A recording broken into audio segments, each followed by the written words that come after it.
as that's the last ban for OG. It's a comfort hero for maybe, I think. It tanks them up. It stops this like initiation from OG, this tiny burst, this wall that can kind of stop it with the boat. Also, he can't go Vessel on Kunkka. There's some of these Kunkkas that'll go this quick Vessel. They'll kind of rotate around, kill this Alchemist. You have the ability, if the Alch is mid, to just shove in the lane with Tidebringer and kind of run into his jungle, push it fast. I think we're going to see an Ember here so that OG can't pick it. It is Psg.Lgd with first pick coming out of this stage, and it's going to be a Dragon Knight. Oh, so they did this thing, I think yesterday or like 2 days ago, where they did DK Spectre. So the idea is like those 2 tanky front lines, OG has to choose basically which one to kill. And the other one, it just inputs a lot of damage. Heroes that Alchemist can definitely not burst down all that quickly, even with this new physical damage build we see coming out often. He takes towers very fast too, and OG Alchemist, if it's put mid, he's gonna go jungle. Tiny, once DK hits 6, he's gonna get chased out. So, so the fast paced is the name of the game for LGD here. And OG, last pick, a Spirit Breaker of all heroes, putting the Tiny into a core role. The Spirit Breaker and Darkseer is a classic combo. You have Search Charge, you're going to go really fast. This early game is going to be really quick from OG besides the Alchemist. It can control Sven very well too, the Spirit Breaker. Charge through BKB, ult through BKB. You have a lot of these BKB piercing stuns and bashes. The question is it enough to hold LGD's aggression in the early game? Because I think they have really good tower push with Jakiro and Dragon Knight. Well, we're going to find out some of those answers in-game, but before we do, we're going to hear from Soksha with Casey on stage. All right, Sox, tell me about this draft. You had a rough start to the series, and LGD still banning some of your favorite heroes. Yes. I mean, first series, we got what we wanted. We knew where they were picking, and I think we should have won this game. We have some technical issues as well. It didn't help, but we have to deal with it. For this draft, I think we are really confident again. We knew what they were doing. Now it's all about playing better than them. Lots of respect between these two teams. You have quite the storied TI history together. Yeah, it is. I mean, it's always a pleasure to play LGD on this stage, you know, especially in winner bracket final. So yeah, let's do it. Good luck. Thank you so much. Thank you. All right, back to you guys. All right, game 2 time. As we heard from Soksha, we know what they're going to be doing. Now it's just having to play better. As you see, we do have some OG fans in the building, even if everything you're going to be hearing for most of the game is going to be LGD fans. And we certainly heard them even at the end of that game 1. This time we did hear some boos. It's looking spicy. Yeah, that was a moment. They wanted OG to know we like LGD right now. We like the fact they're 1-up in this series. You're not going to get a repeat of last year. But we'll have to see. Do you agree with that? Are they going to be able to get a repeat of last year? I mean, we're looking at a Darkseer Spirit Breaker duo for them. I hate Darkseer, let me say. As a hero, it won yesterday, by the way. In the one game it played, it won. But I remember when we casted the NA quals, this hero, it's hard to enable. You have to farm a lot with it, and the level 1 has become so much weaker than it used to be. I don't know. It just doesn't feel very good. But obviously, you know, Liquid dominating with it. Yeah. You have to have a good laning start with this hero, though. I will say, if you can enable this hero in the lane, I think the game will end very quickly. They made it look really good with the Ember Spear. Do you think that it is going to look just the same with heroes like Tiny, Spirit Breaker, and even this Alchemist? I mean, he does have more options when it comes to the Ion Shell, but are they going to be as effective as ever? Not really. I will say, though, the one thing for OG is they have this death combo, which I thought was unbeatable. Chen Alk. Yeah. I thought that Chen Alk cannot lose a game at this TI. Every time I saw a team give up, it just ended. Yeah. I think a lot of people had Chen as their most banned, right? Because that hero was being shown to be so dominant. It's just silly. Right before TI. The core concept of the hero now is to try to find as many of the magic resistance creeps as you possibly can. Yeah. I can't imagine that's what our creator intended. Ice Frog was like, is this really how you guys want to do this? And they're like, yes, this is the best way to play it. And look at all the magic damage on the side of Psg.Lgd. Yeah. It's gonna be so good. Sand King, Jakiro, Shadow Demon, those 3 heroes lay out a lot of magic damage. So for Psg.Lgd, their damage is gonna have to come out from the Dragon Knight and their Sven. It's gonna have to come out in heaps and loads because they just won't be able to blind that magic. Batting Rune fight is so important. They are gonna be able to get Ame pushed back. They'll secure the bottom 2. even as X-Nova tries to stack up some Shadow Poisons onto Jerix. Doesn't get the 4th stack, though.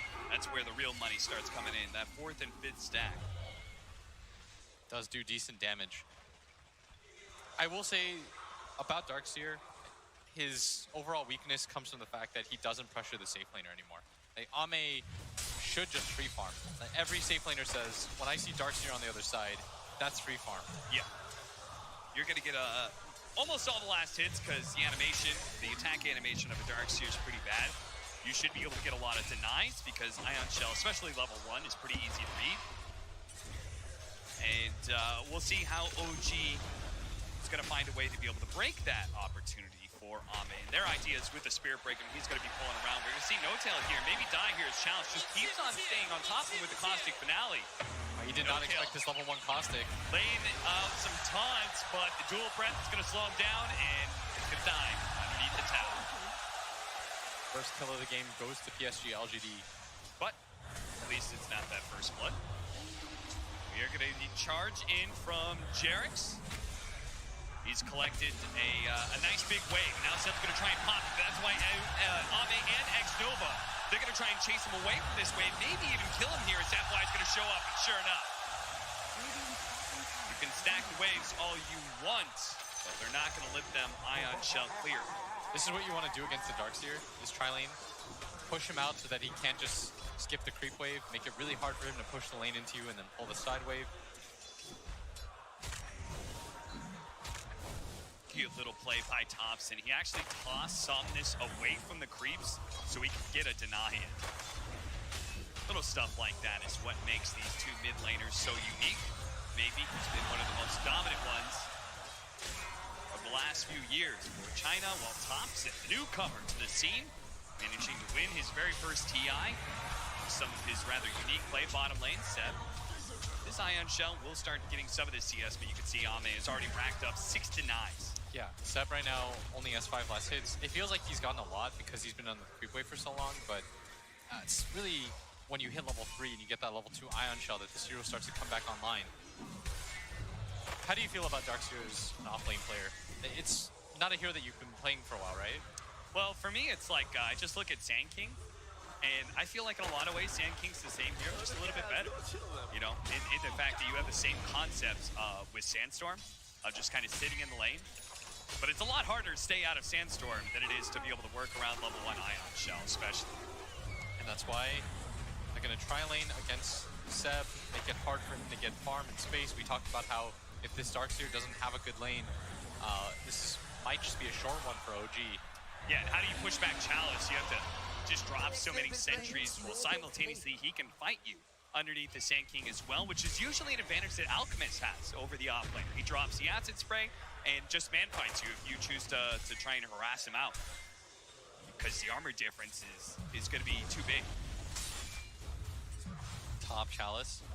Gonna walk into this creep wave, contest this pull, get a lot of these last hits in fact, and he might even go for the next wave, cut it again.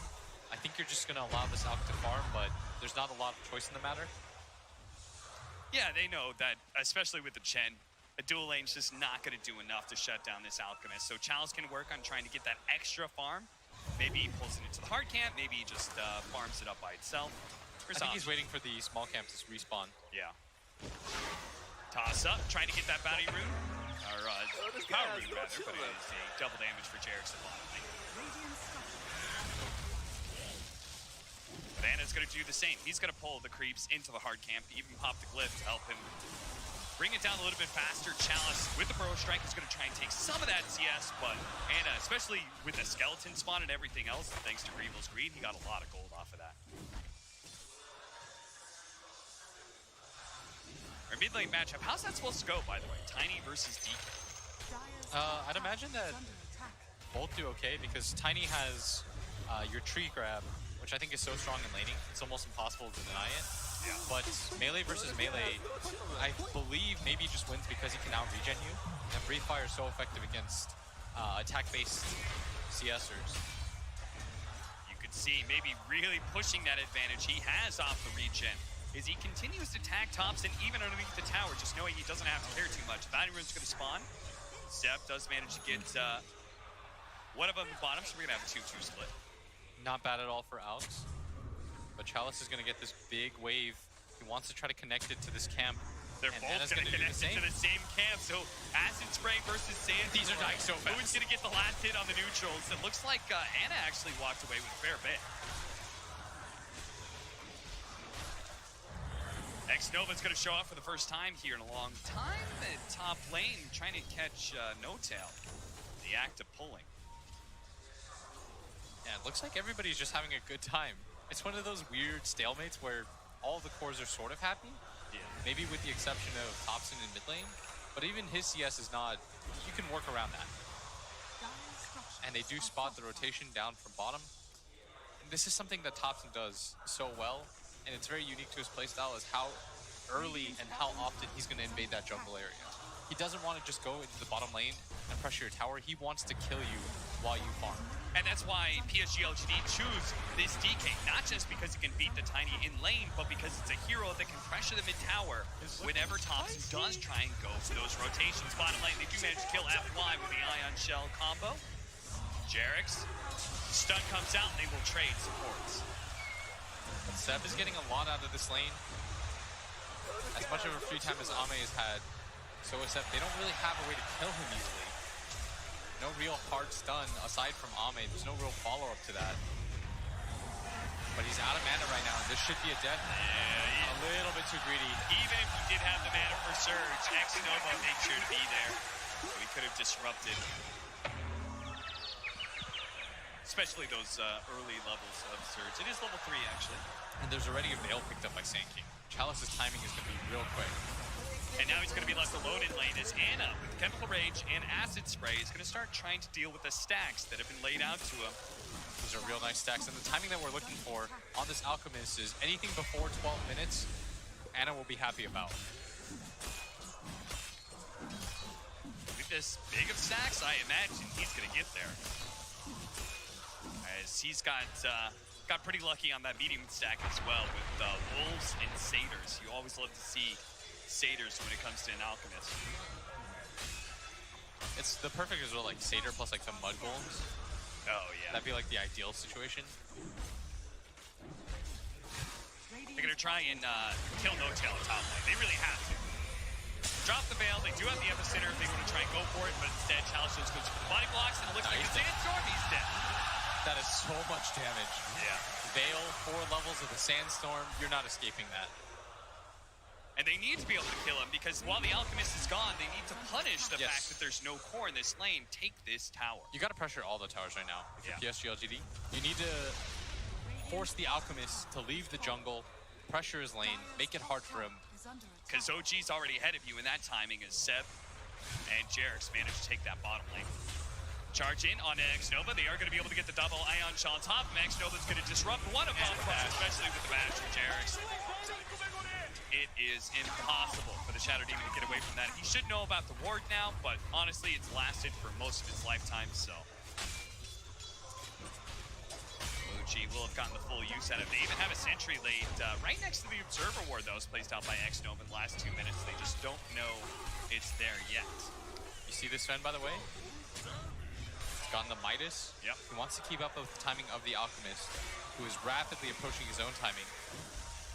That's why it's so important for Chalice to try and get these invasions, but he's been spotted in more ways than one. He does have that charge onto him that was there, but they actually managed to get the stun. Chalice trying to get away. One forward strike isn't good enough. Body blocks from Seb. Disruption out. Now with Somnus here, it's hard for OG to take this fight any longer, at least that chase. They're still going to try and defend their tier 1.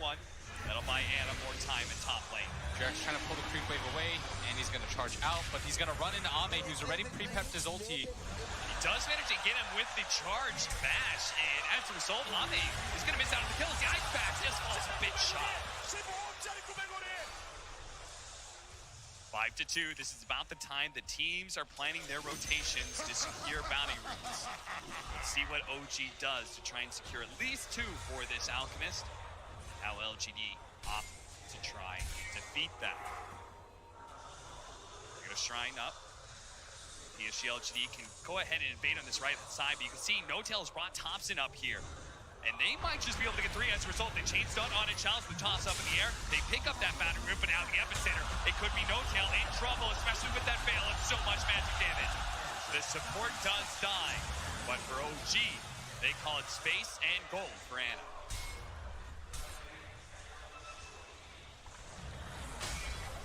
Radiance now is flying out. We talked about the 12 before 12 minutes. 10 is incredibly respectable. Yeah. With 500 gold, this is still a very good timing for OG to hit. Psg.Lgd have not just been able to invade the jungle that often. Because they want to take mid tower first. And we've seen Somnus try and take this mid tower, but every single time OG had formed a strong defense with the Radiance up. Maybe Ana, he thinks he's strong, but the chemical range going out, but the ice path isn't going to be good enough to protect him. As now Somnus being run down. What a stun! As Zame pops out of the jungle and hits 3, but still Somnus being chased down by the Zion. Ana's way too strong right now. Powering over everybody. The unstable concoction spotting FY for a moment. FY trying to hide. The unstable concoction does explode on the Alchemist, so FY will force them to chase a little bit farther, but eventually he will die. What a big win for OG. As you said, that timing was all important. He's so strong. They can't fight into him. And he also, there's a trick where if you spam toggle off the Radiance while your Shadow Demon disrupted, he won't pop out with it. Did Ana manage to do that? Yeah. That actually limits the effectiveness of the ST against the Alchemist so much. I'm not sure if they fixed it. Last me and Gunnar tested, it didn't. Yeah, you're saying basically you don't have to do it before you get disrupted. You're saying you can actually take it off right as you come out of the disruption. See the replay right here. And it looked like a really good stun, but they had already used their follow-up disable just to try to stop OG from coming in. And they have to take this mid tower. If Psg.Lgd are going to win this game, you got to take this mid tower. Otherwise, you will not be able to place the ward that you want to place. And that's why Ana's going to come in again. They just keep on going for it, but finally the tower does fall. They don't actually lose into a deny. But still, I mean, Somnus has been working on that for the last 7 minutes. I remember that first rotation coming out from Thompson, and he immediately popped his Dragon Form. And he's been whittling that one down. So what is that? You're like, we're saying they weren't invading the jungle, trying to shut down the Alchemist because they wanted that mid tower. Now that the tower is dead, what does that afford Psg.Lgd? I think if you're Psg.Lgd, you can now force a lot of aggressive vision in this jungle area, and then you can start making smoke rates into the triangle. Yeah. I think that's the play that you want to go for. Because Ana, in turn, knows that his jungle is probably going to be warded and invaded. So he's going to be playing in the enemy jungle, but won't be able to do the same kind of aggressive pushes because the Radiant mid tower is still alive. Yeah, they're not out of the woods yet. OG is in a very good position. So I think this Alk is probably the strongest hero in the game. He's about to pick up his BKB, and then you're going to have an Ion Shell surged up Alchemist that comes equipped with the BKB. This has been OG's signature style for a full year now, is their ability to be able to use certain mechanics and synergies between heroes to buff one hero up to just a monster degree. They did it oftentimes with the damage reduction of last year with the Spectre. Now it's going to be this Alchemist Radiance, plus the Ion Shell, plus the Surge, plus the fact you've got Chen Divine Favor on your side with the Chemical Rage. Oh, you have listed so many things. There's a lot of sick synergies for the OG side. They need to be able to get kills in order to get towers, and they're going to start by killing FY in the mid lane. Chalice is going to TP in, trying to return fire. Tops the Veil, the charge coming in, and Chalice, he needs to be careful here. They do have X-Nova, who's going to be able to disrupt them. The BKB's been used. Up at the BKB, they have the God Strength on Ana, but he just doesn't do enough. Ana, he's a monster right now, and he is pulling down every single member of Psg.Lgd into the grave, and now he's going to chase down Ame. Gets him with the unstable concoction. Ame can't get out. He's dead. The only members of Psg.Lgd that can survive, the ones that made their way behind the tier 2 tower nice and early. Both X-Nova and maybe Somnus realized that OG's just too big already. You saw the Sven run in. Ame pops his God Strength, thought he was the strongest hero in the game. Ana said, no, that is not close to true. With this BKB and the Surge. Correct me if I'm wrong, Blitz, but this looks like Psg.Lgd misread the timings entirely. The first time that they fought Ana, where Ame came out of the jungle, hits a 3-man stun. They still couldn't win that fight. Now they try it again. Yeah, I'm not sure why they thought an Echo Saber would be the game changer. Yeah. He's got a BKB, Yeah. and this is a really quick Roshan. And Chen Alk is proving to be so strong. The Divine Favor, amplifying all your regen by 12% on a hero like Alchemist. It's absurd. Absolutely absurd. This is why this combo has not been given away in many games. 6-9, 8,000 net worth lead for I think OG. I've personally seen it in the games that we've casted 3 times. Yeah. And spoiler alert, all 3 times the Alk Chen combo won. That's an aha stat for you right there. I'm sure Alan could tell me better. Chalice, he's trying to deal with that regeneration factor. He does have a Spirit Vessel, but Blitz, in order to use Spirit Vessel effectively, first you have to get kills. And Psg.Lgd, they haven't found one in a while. They've been struggling to get charges for Chalice. If he, even if he hasn't though, I don't know how much that makes a difference. If he opens it up in the fight, BKB's popped by the Alk, he just runs in anyways, doesn't really seem to care very much. Yeah, it would have to be in some sort of chain stunning opportunity. Yeah, what they really need is this DK to deal damage. Maybe his build is so greedy, going for the Hand of Midas when your Sven already has one. He has no way to initiate fights, he can't get to the back line. He doesn't really deal enough damage, so they can just ignore him. You know, he hits for 103 like a wet noodle, like Grant would say. Breathe Fire is pretty good, but they have so much regen that it all gets negated by the Chen. Maybe he just needs to farm. Add in another 50 damage for Anna's Alchemist, and now he's going to be even more affected, bringing down towers, but they have been split up a little bit. They're going to try and go for the bottom lane. They quickly execute X-Nova. And trying to catch Somnus as well, cutting through the trees, but Jerix will make sure he cannot escape the Ice Path, buy Somnus a little bit more time. The TP coming in from Chalice as well. Can he get there in time? There's going to be the double Ion Shell burning away Somnus. The double Bracers just isn't enough protection. Thompson wants more, doesn't have a toss-up for 2 more seconds. Chalice gonna give up on this top lane. He knows he's got to be careful here because now Hannah is going to come down from that high ground. And they've already used most of their TPs. They're going to be able to bring in somebody with no tail. They're going to heal up immediately. Ame's going to be able to cut his way. The charge is coming across the map. Actually fine. Thompson has Blink Dagger up in a second. Can they actually chase down Ame, or is it going to be X-Nova, whose life is going to be forfeit instead? In fact, Jerix is probably going to die here as he's charged in a bit too deep. The Avalanche, Unstable Concoction, they don't go for the support. They go for the cores. They're still trying to finish up Ame here with the BKB activated by Anna. No tail. Going down underneath the sandstorm, but it's climbing tier 3s. Die. Anna doesn't care about tier 3s. He doesn't care about the tier 4s even. He's willing to die. But the TP coming in from maybe Somnus. He's going to try and get the kill onto Thompson. He is ticking out bit by bit. He has the Spirit Vessel, but he is actually going to live. The Spirit Poison is going to be enough. It seems now Challenge. Run down by Anna. Anna is very low, but he still has that Aegis. So Somnus, he commits heavily to be able to finish him up. But now he's stuck. Now he's trapped. He's actually stuck. It's blocking him in, and now he's going to get Oh no! Somnus thought he could get out again, but Thompson will deliver the finishing blow with Alpha Set for the triple kill. He walks in, his own illusion fights against him. Psg.Lgd, there is no other way to say it. They are read this crumbling. game raw. Yeah, they completely misread their strength, they misjudged. The fact that OG can dive into tier 3s at 18 minutes into the game, the knockback from Jerax, who continues to be unafraid, slowly charging forward. And they're just going to die for it. He is going to wear out, but Anna is going to be able to get the counter kill onto the Shadow Demon. But now Anna is heavily extended himself, and he does have that BKB, but if he's chain stunned to so much magic damage, he may actually fall here. The Keppel Rage plus the BKB. Where's the physical damage? He's going to get surged out. Good enough. He's surging away. Now he's going to turn. He's going to re-engage. He's going to turn. What a madman. He turns around and kills Chalice. Ame, they were all stunned up underneath the Ice Path. Another round of the Storm Hammer. Chemical Rage has worn out, but it's surged away once again. Maybe is back, but still the lack of farm. You haven't felt this Dragon Knight's impact at all.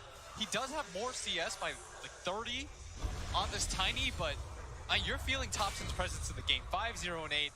Conversely, maybe with possibly the worst showing of the tournament that he's had, 0-3 and 0. Yeah. I have not noticed this DK in this game.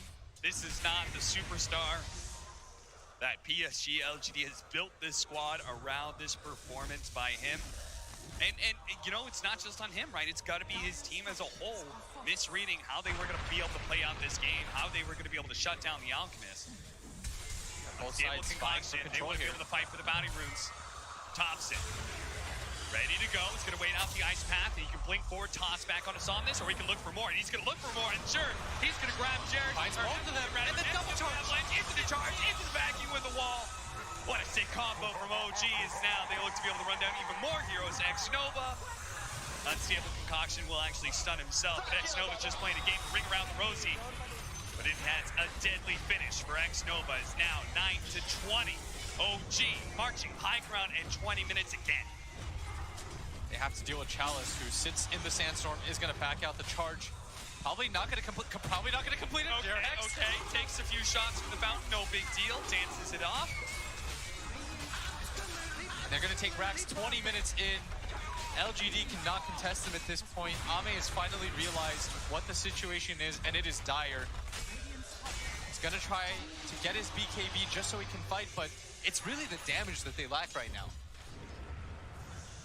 Where's that damage going to come in? They finally finish at the BKB, but I'm not sure if that's much of a game changer for Psg.Lgd. Even if Somnus had his, that's not going to give you the damage you just blatantly need against this Alchemist, who now has an AC and is soon going to have a heart. Oh, he's got a heart. I thought he just completed the AC. Yeah, it's 20 minutes in. 22,000 net worth, 17,000 lead for OG.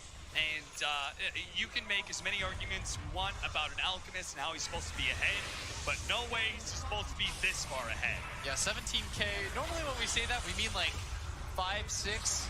That's okay. 17, you are behind. Chain stun. They're going to be able to get 2 different stuns, but Somnus holds on to his as Thompson makes his entrance and vacuum back. He's going to be another with the double damage from Thompson, and Anna dealing so much damage as well. Tier 2 to fall, and a Tier 3 surely to follow as Psg.Lgd. They just lack the strength to be able to deal with this any longer. Thompson's going to be able to get his entrance into X-Nova. Follow up on it, Chalice, as Jarek's managed to get the Nether Strike onto him. Chalice burrow strikes away. And they're just going to call it. GG. Sven picked up his BKB, not even going to bother at this point. He understands how this game has been done in. I mean, Anna couldn't have said it better, right? With this chat wheel as they game. Look at that. The disrespect. I'm sorry, crowd. Where are you at? Excuse me? Where are you at? I don't hear you. Oh. It almost feels like the crowd's giving them a little bit extra motivation. Oh, yeah. You see No-Tail, he says, I want all the smoke. OG, don't give them a reason to play against you like that. They already showed it once, not once, but twice against EG. When they've got some vendettas on the line, OG shows up to play, and boy, did they in this game 2. Absolutely perfect, as OD and Anna said in that game. What a victory for OG, 1-1 now. Yeah, you notice no booze this time. The crowd knows, they're like, oh no. Hey, we you gotta give it up. You gotta give it up to good performance. You can't poke the bear any longer. OG tie the series. We keep talking about the crowd strats. Definitely do think it's important, but I also think one of the really important things is going to be coming prepared with your own strats. And I think no matter how many pieces of paper you bring out, I think a lot of them are going to have ALK written all over them, Lacoste. Yeah, let me just check my notes real quickly. Yeah, that's it. Ban ALK. Oh. It's a good one. It's really hard to play against Alchemist when you give him a free farm at the start. He had a 10-minute Radiance. They didn't address his farm. Also, Dragonite on the mid lane is going for Hand of Midas. It's a good build if you can sustain. But with this kind of alignment, Spirit Breaker, ALK, and Darkseer, they're going to run it. And this is the one of the better combos that I've seen besides the Tiny and the Faceless Void. You give Iron Shell to the Radiance carrier, to ALK plus the speed. He just runs in. Once he gets that BKB as well, what are you going to do? Yeah, I have that on my notes as well. I just ban ALK. I think that this has been something that's definitely a theme, Grant, throughout the tournament. Yeah, it's ALK, and the thing was, it wasn't even a first phase Alchemist. They had plenty of times to ban it. It was their third pick. We saw the Chen. I was really surprised when you first picked Chen. I was like, oh, ALK's just gonna get banned in the second phase. Yeah, and you let it through, and it looked like they had a decent counter because they did okay in the other lanes. Obviously, the Alk was free farming, but I mean, the Sand King was free farming too. Obviously, Alk accelerates more, but eventually, you're just gonna get run over. It's a Spirit Breaker freaking Darkseer. And it felt like it got to a point too where that one fight in the river, where the Shadow Demon wasn't level 6. I thought they had that fight, and then I look at XNO, I'm like, oh, he doesn't have Purge. And so without that Purge, the Ion Shell's coming. He got out of the Ice Path with the ulti there from the Alchemist right after, and he just ran them down. I think that's like such a crucial fight. It's hard to like bring a whole game down to such a moment like that, but that's one of those times you just really need to cut that momentum. Exactly, and the Alchemist lineup will punish you with those small mistakes. It's so easy to snowball with it. Like, you have a tower hitter on top of it. You have a Chen who amplifies the heal, even with his ulti. And Chalice was trying to get a Spirit Vessel, but even if you get a Spirit Vessel, he's still gonna have a BKB plus 1/2 more items at the time. Yeah. And I mean, one of the Alchemists, right? It's always like these Sven, these Alks, and these Life Stores, mobility, and you just have a surge behind you 24/7. It's crazy. You can always get in and out of fights whenever you want. And I do want to kind of go back to that first game, right? In the first game, we say that it's a very skirmish style of Dota. When we get to the second game, it's going to be a different story. Yeah, it was just in your face. Like, we said, OG's the team that lost. They're the teams who has to swap it up, and they definitely did. They were just, from 10 minutes onward, they were always chasing down a hero. They were never just farming. And we had cooldowns as an issue last game, right? We have, like, Faceless Void, we have Tide Hunter. This game, just nothing. The only cooldown you have to worry about is, like, Alchemist Ultimate. Charge. Oh, no, 10 seconds, hurry. Now, when we look forward to the third game, I do kind of want to, for anybody tuning in right now, to see the winners final, to get a look at who that first team in the grand final is going to be. Yeah. Hi, everyone. Hi. Also, I do kind of want to say right now, like, what is the style of these teams for anyone who maybe didn't even watch last year, because this is a rematch from the same point last year. What makes these teams so strong? I guess I would just kind of go back to this idea of, like, OG's built around, it feels like breaking the game. Like, they like to do damage resistance stacking. They like to introduce new heroes as cores that weren't supposed to be cores, or sometimes new heroes as supports that maybe weren't supports. Yeah, they're trying to pick something that you're not ready for and to try and catch you off guard with it. Whereas LGD, no mystery, right? I feel like they're just extremely good. They're clinical. They're calculated. They're playing very good Dota. So you have this battle of, like, are you going to get caught by surprise, or are LGD just going to play their game and take it? Secret didn't look that convincing at the winner's bracket and the part of the loser's bracket as well, but they kind of copied what OG is doing. Like, they took the carry IO and they managed to throw out Vici Gaming in a series 2-0, 2 20, 25-minute games, and it feels like this is the style that you need to play. Like, if enemy team picks more late-game oriented heroes, you just punish it or play around the big ulti cooldowns, which right now OG didn't have any, so they just run at you. Yeah, eventually you start to see that some of these things that, yes, they may catch you off guard, they might be a surprise, but when it's actually iterated upon, Grant, it's something that is strong as well, and we might even see become pages that are added into the textbook. I think the IO was something that surprised everybody pretty much instantly, and now people are actually talking about whether or not it should be banned and in what scenarios. Yeah, I mean, I've got it right here on page 7091, and this Wisp, I'm surprised it's not seeing more play, but I think it's going to keep out permanently banned from this. You can't let OG have it ever. I think it's always going to be IO mag banned versus OG every single game, grand finals, losers bracket. Now they're never getting those two heroes. Yeah, it is very interesting, though, like you said, to see the team start to adapt to that very quickly, but we have that fire and ice situation. We have a team that we expect to play that textbook Dota, and the other team that's going to throw all the pages up in the air and make their own book. And if that book was something that worked the last time, what worked in TI8, will work here in TI9. And I think already in this series, though, from both of these teams, we see how much flexibility that they really do have, because we can see two completely different games of Dota within the same series. This third game going to decide who goes to the grand final. Yeah, sure. It's TI. It's the last 2 days. You have to be flexible. You have to have all kinds of styles and strategies ready to go. And hopefully you still have something left. But if you've made it this far in TI and you still have a strategy kind of left out there that you really believe in, this is it. You're, like, unbelievable at Dota if you've managed to get this far without pulling out said trick. So what if you don't even get your best strat out? And you that win would a be TI. impressive. Like, we had so many strats prepared. I didn't want to even use them. Maybe Liquid, right? They had the 3-0 in the final. They're probably like the only one where you could be like, okay, yeah, maybe they did have something else left there just you in gotta case. pull it out eventually. If you don't use it, you lose it, right? So I definitely do think that that's something that you have to think about. But at this point, we think most of the cats are out of the bag. The thing is that we can actually use to look a little bit deeper is to actually see what the teams had to say before TI even started. Dove had a chance to sit down with LGD. 那去年的 DPC 排行榜，老干爹是排在了第6。你们对于去年一整年自己的发挥和这个成绩还满意吗？就我个人而言的话，对自己一整年的发挥都不满意吧。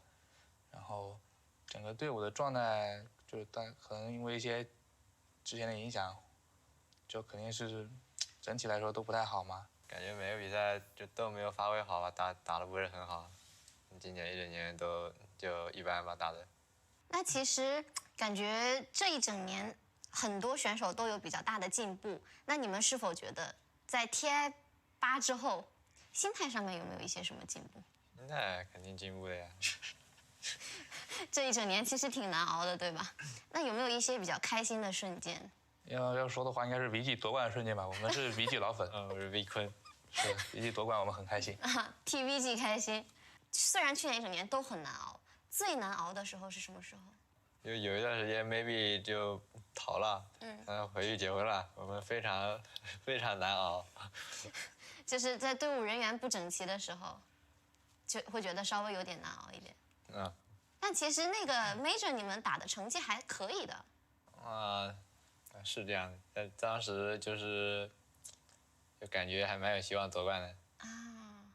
查理斯一直在点头，你怎么看那段时间？那罪魁祸首就是我，别说了。主动背锅是不是？那问一下，去年有哪个人的哪句话让你至今还记得？就是开始选人了，搬完了，准备1、2手选人了，他突然问了一句 FY， 这把炸不炸？就转头站，这把炸不炸？FY 就。他问，那其实老干爹虽然说拿了第6名，但是前面的5支队伍都是很强的队伍，你们是否还觉得自己依然是一支很强的队伍？VG 最强嘛，VG跟那个秘密独一档，我们就靠后。我们在采访 VG 的时候，他们说跟老干爹打训练赛河道都过不去。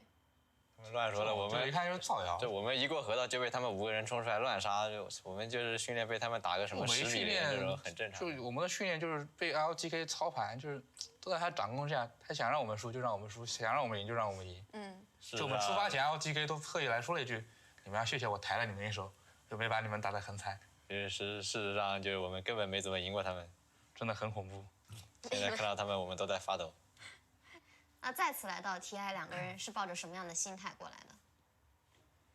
肯定是抱着一点积极一点的心态嘛，就不能说想着什么复仇这种，就是你要复仇，你要向谁复仇嘛？还只能向 OG 啊。但是 OG 呢，怎么说呢 ？OG 当然也很强对 ，OG 当然也很强。反正就不能抱着这种心态，肯定要抱着一点正面一点的心态，就抱着这种负面的心态打比赛不太好。我们在来之前看过一段 FY 的采访，他说他自己的心理预期是，只要不拿第2名、第1名，其他任何几名都可以。你们怎么去看待？你的心理预期是什么？没有什么预期吧，因为你有些队伍训练不到，然后你对那几个队伍评估也不太确定。认真来说的话，你也预期不了，但肯定就是越往上越好嘛，就排名越靠前越好，肯定是想着去往冠军那边靠嘛。那这次 TI 在中国不同于以往，除了好好打比赛，你们有没有一定要做的事情？没有吧，打 TI 肯定就专心一点吧。好，那我们也希望老干爹能够打好自己的，好吗？谢谢。谢谢。Even before TI started, there was only one team that they were thinking about. It's OG. It's very fitting that we managed to make it all the way to this third game. I think that that's one of the things that, Lacoste even said when we were on the last panel. You were like, I just want to see this go all the way to the third game. Now we're here. What do you want to see? I want to see game not ending so quickly. I'm a big fan of the late game. I want to see those Aghanims that are coming out, Moon Shards, late game Dota is pretty chaotic. So in the game yesterday where Tiny uses toss back to toss them onto the spark rates, or 2 days before. Yeah. I didn't sleep much, so my schedule is kind of confusing. It's the excitement. It's that you never know what's gonna happen of late game Dota. It's where the ultimate stress hits, right? When you're snowballing a game, sometimes those are the easiest games to just be kind of laughing away. Yep. You're like, oh, got him again, and you're like, oh, they can't kill me, guys. I'm just in between the tier 3 and the tier 2. Like that happens a lot. But when it gets a late game, it's really hard, I think, to keep those smiles up, which is something that obviously OG have done so well in the past. But you get this point where it's just like, okay, all right, we got Chrono up, yeah. Everyone, it gets quieter, I feel like. So I want to see that too. I think I just don't know if these teams will do. I think we could make to the late game, but I don't think we're going to see like this chaos late game, right? I think the teams are too good. Nah, I want to see the chaos. I mean, I want to, but I don't Guys, think they went out first. Yeah. So the decision making when the game gets kind of confusing, even for the pro players, like what is happening? This 3 volley from Tiny on a 12-second cooldown. How do you counter that? Like you get Quelling Blades, cut down all the trees. So that's why you want late game. You're trying to figure out how to deal with a Tiny Aghanim Scepter. That's a good question because no one knows the answer. That's another great reason to see. Okay, cut down the trees. No, you just we're trying, buddy. Get the cooldown to 60 seconds. So I do nerf it. Okay. Oh, okay. There we go, Lacoste. I do want to say, kind of, when we look at the past matchups as well, are there any pressure points? We talked about definitely wanting to look at our 4s when we actually go to head-to-head matchups where we could potentially see some of the most impactful play come out on the individual level. But Grant, do you think that there's any player right now that you want to see step up? I think Chalice, honestly. I think that they're just banning his Ogre first phase every time, and he's got to prove that it's not just like this Ogre Centaur, right? We saw Sand King, which played pretty well. You know, he was stealing a lot of creeps. He was using a lot of mana to steal creeps as well from the Alchemist, which hurt him, and I think he is their big playmaker, right? He went Veil, Spirit Vessel, Sand King, and then he didn't even have charges on it. Like, it just felt like he needs to be way more impactful on the map. Okay, we're going to keep that in our mind as our teams take this stage. Right now, the crowd favorite coming out, and you can definitely hear the crowd's going to be giving them their energy throughout the entirety of this matchup. This third game going to decide everything in the rematch from last year. The winner of this going to be going to the grand final. Coming in with that. Carried by their coach. Yeah. Exactly. We will have to see what they have in store as well. We talk about just how different this game could be from the last one. I'm trying to see if we can get a glance of all of the papers actually inside of that booth right now. What do you think it's written besides the considering obvious stuff there's some little, there's the papers right there. That was it. Those are the real papers. They finally Mind games confirmed. Yeah. I mean, just drafts, right? I think most teams just got drafts. Like if they draft this, I know when I talk to a few coaches, it's literally, you know, we have these papers, and it's if they draft this, they ban this, we'll pick this, they'll pick that kind of thing. It's just a bunch. You just go down a checklist almost. It's like a tree. It's like a decision tree, right? Yeah, you're just kind of answering different things when they happen, so you don't get caught up in the moment when you're up on the main stage surrounded by tens of thousands of people. You don't want to just have this last pick, and all of a sudden you're like, oh my goodness, what is good? What do we pick? You always want to have at least something in the back of your mind. We're very fortunate with all the resources we have too, right? I mean, we just have scrapbooks of drafts. It's so easy to just like open up a web page and they're just all there. Anyone at home. You see the teams using the same tools that we use, right? Yep. Like they're just printing off pages. They read it better. Like they know what they're looking for. And by the way, Nahaz told me it was the 4th fastest ever timing on the Radiance. Ever, yes. That helps. That's pretty good. Yeah. And I thought it was a fast, but not that fast. That's not podium level. That's all I'm saying. Well, it was interesting because I was watching the game, and I'm just like, the Sand King's actually stealing a lot of his neutrals. He's Sandstorm, like he's getting a ton of gold, and then Alex still just going super far. He could have had an even quicker one because I thought the Sand King did okay in the first 5 minutes. Not even in top 3, huh? Yeah. So we're setting some records here already when we're looking at that.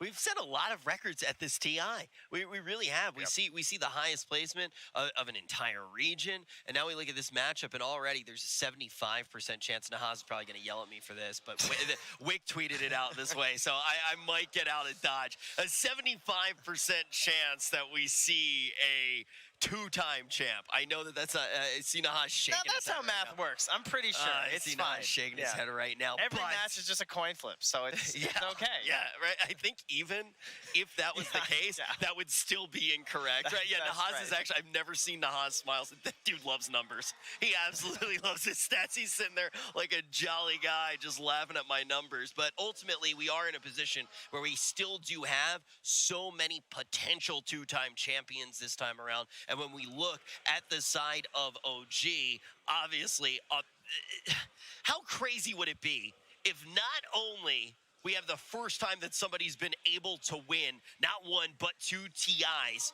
be a back-to-back champion? Well, let's see if they are going to be able to make that giant leap. Will they be able to get the best seats in the house? Will they be able to go straight to the grand final? Psg.Lgd versus OG. Game 3. Game 3, the magic number when you're playing on the TI main stage, at least for us, the viewers. Maybe the teams would prefer 2-0, but luckily they don't get what they want. But we do.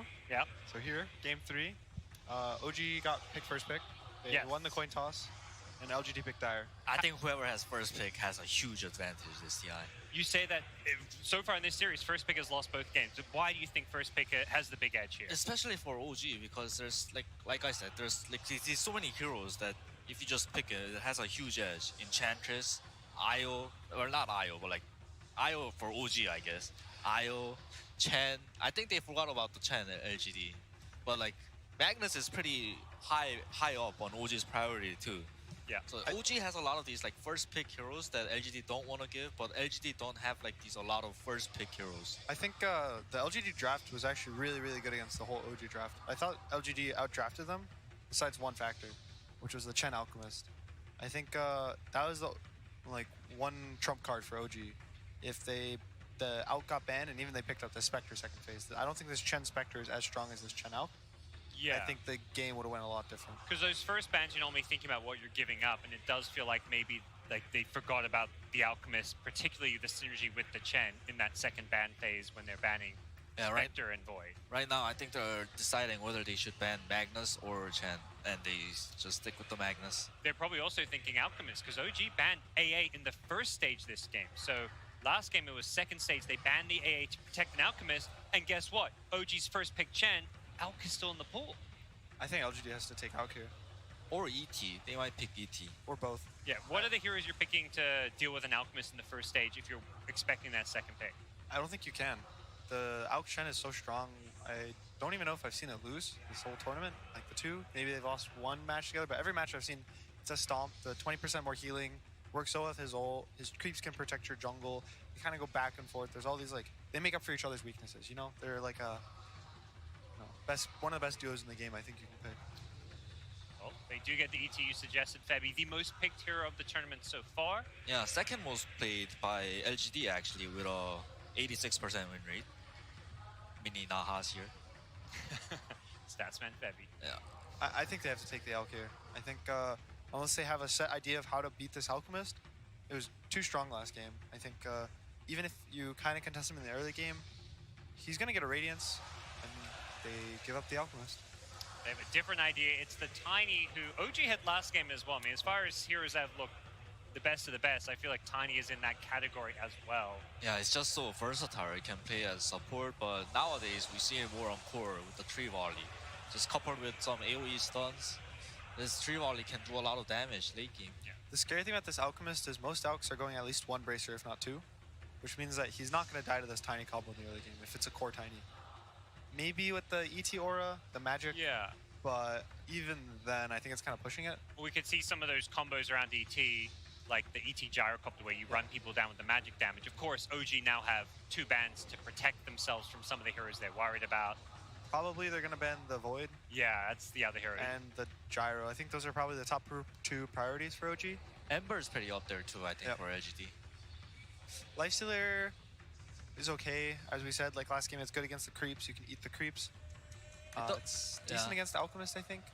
It does not abuse the ET aura though. I think like gotta ban those heroes that abuse the ET aura. I can see them picking up Jakiro too, but it's not worth banning for OG. But He's a Radiance buyer.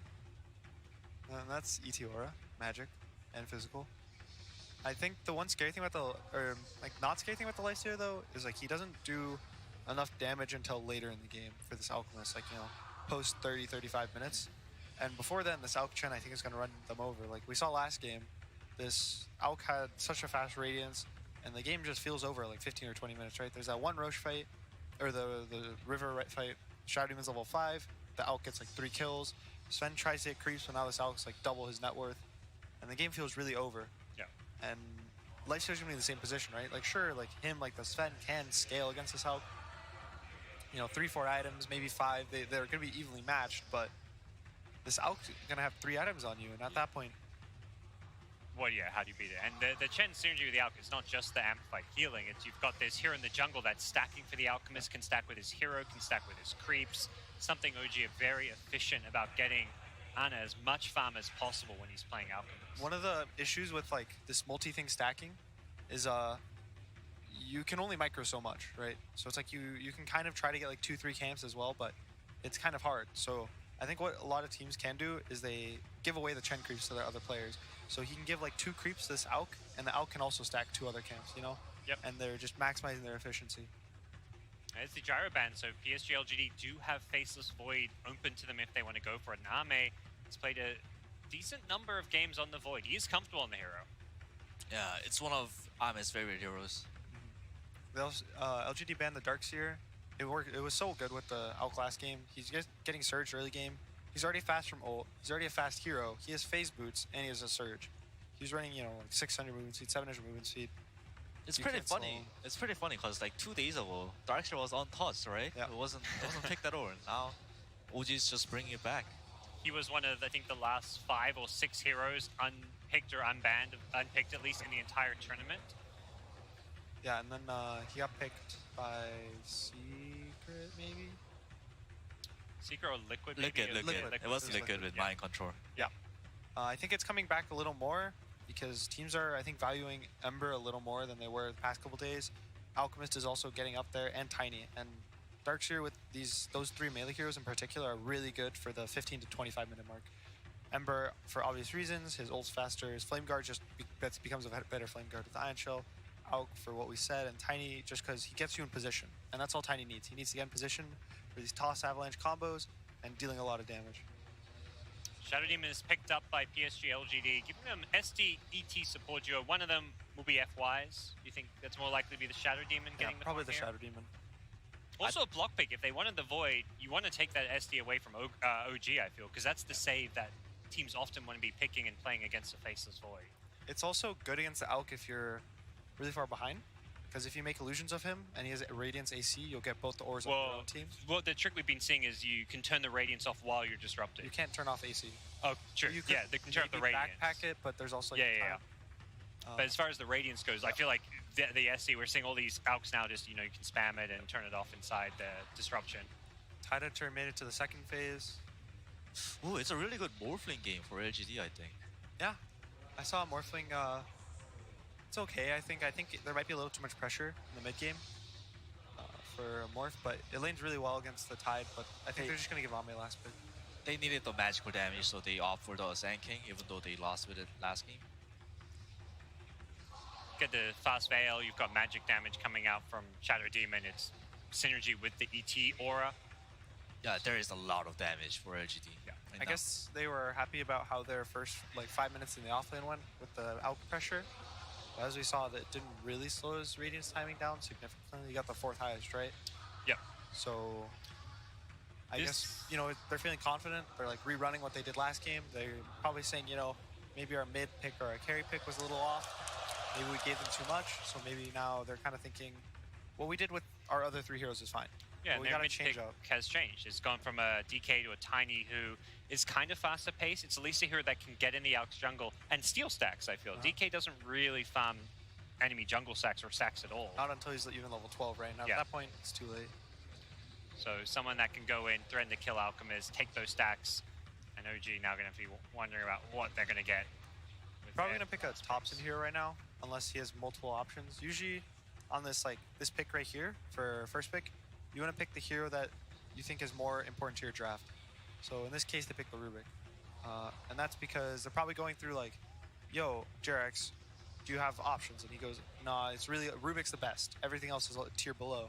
And they go to Tops and they say, and he gives oh, both of these heroes are good, right? Because now they have the choice between 2 heroes and only one will get banned and the other will be good no matter what. And only this one a Rubik. So OG is going to pick up the Rubik. It's really good against Sanking. That's one of the classic support counters to it. And Thompson definitely a player who has quite a big hero pool as far as unconventional mids go. So yeah, Dazzle ban. I think they're scared of the mid Dazzle. Yeah, it's the second game of this 3-game series we've seen the Dazzle ban. So clearly something That's interesting. they believe OG can do. Maybe they've seen it in scrims. Yeah, maybe I think it should be the scrims. OG played a mid dazzle and it was pretty scary, stalling out the game for the Alchemist. It's also got synergy with the Chen. You get more healing on your team. If you ever grave the Alk, he's gonna heal back up to half health by the time it's over. It's a lot of minus armor too. Acid, Gush, Dazzle. A lot of variants. Void ban, they're still scared of that. That's the carry we expected to see in response to OG's draft with the Tiny Tree Volley as well as the Elder Titan Earth Splitter synergy. It would have been a great option for them as their last pick. It's also one of the good people have figured out counters to Tide. That's why we see it a little less, I think, now. Because he can't, break off the Chrono, right? If he gets stunned by a Chrono, he's getting stunned full duration of Chrono. It's not going to end after 500 damage like every other spell. So the most optical Thompson hero right now would be some brawler frontline that can fight with the Tide and the Rubik and the Chen, has damage and has deep push. He needs all those 3 options. Tide have all those options? I think so, right? Brawler, deep push with the Q, sure, overwhelming odds, and what else did I say? Fight with Tide. Yeah, fight with Good minus armor.